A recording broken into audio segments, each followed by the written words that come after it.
Bonjour tout le monde et bienvenue sur la chaîne Journal d'une bibliothécaire. On se retrouve dans cette vidéo pour mes conseils de lecture du mois et on commence avec Magie et sentiments d'Ariel Holz. Il y a 2 siècles, une guerre a opposé les mages anglais, forçant les perdants à s'installer sur la Lune. Tout contact a été rompu jusqu'à cette année 1853. La situation politique a changé et un mariage est arrangé entre Rebecca Terrienne et Nathaniel Lunérien. Mais les enjeux dépassent cette union. Quelles sont les véritables intentions de chacun ? Ariel Holz nous a habitués aux ambiances sombres avec ses précédents romans. Avec celui-ci, il saura vous faire aimer la romantésie car il a su trouver le bon équilibre entre action, aventure fantastique, développement de l'univers et des personnages et la romance qui s'installe. L'intrigue embarque le lecteur et donne envie d'approfondir ce monde et ses mystères. Il s'adresse à un public young adult, donc à partir de 14 ans. Si vous aimez la romantésie, foncez. Si vous aimez la plume de cet auteur, foncez aussi. Je peux aussi vous conseiller son diptyque Les Royaumes Immobiles, lui aussi autour du folklore anglo-saxon. Continuons avec S'explorer sans douleur de Johanna Schläfer avec Macha s'explique.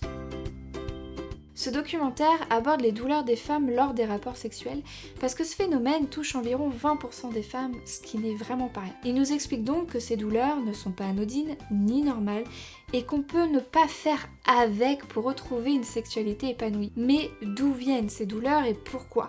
C'est ce qu'il nous explique tout en apportant des conseils pour adapter la pratique aux douleurs ou le parcours médical qu'il est possible de suivre. Moi je l'ai trouvé très intéressant pour toutes ces choses et pour son discours car il déculpabilise les femmes qui ont mal tout en leur apportant des solutions. Il donne les armes pour aider les femmes à comprendre et retrouver une sexualité sans douleur. Et pas seulement les femmes, il peut aussi être lu par les compagnons pour comprendre et appréhender la douleur de leur partenaire. Donc avis à toutes les femmes qui ont mal et veulent savoir pourquoi, mais aussi à leur partenaire. Il peut aussi être lu par des adolescentes en construction dans leur sexualité. Terminons cette vidéo avec Le sang de la cité tome 1 de Guillaume Chamanadjian. Bienvenue à Germina, une cité bouillonnante de vie sous l'égide de plusieurs clans ducaux. Knox est commis d'épicerie et lié à la maison de la Cawan. Il aime son travail et parcourir les rues de la cité qu'il connaît par cœur. Mais son destin est lié à la politique de la ville et aux affaires de son clan.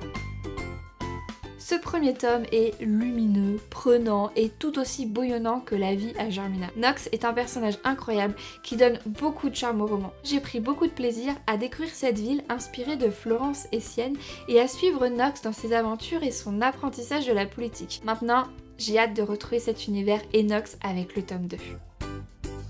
Avis à ceux qui aiment la fantaisie médiévale, car il s'y apparente à travers les clans, les enjeux politiques et les guerres de pouvoir. Découvrez aussi la seconde trilogie, La Capitale du Nord, elle aussi dans l'univers de la Tour de Garde, le jeu mythique de cette saga. Et voilà, j'espère vous avoir donné envie de découvrir ces livres. Et si ça vous a plu, rejoignez-moi sur Instagram pour retrouver cette chronique chaque semaine et tous mes autres conseils de lecture. Je vous souhaite de bonnes lectures et je vous dis à bientôt pour une prochaine vidéo. Salut!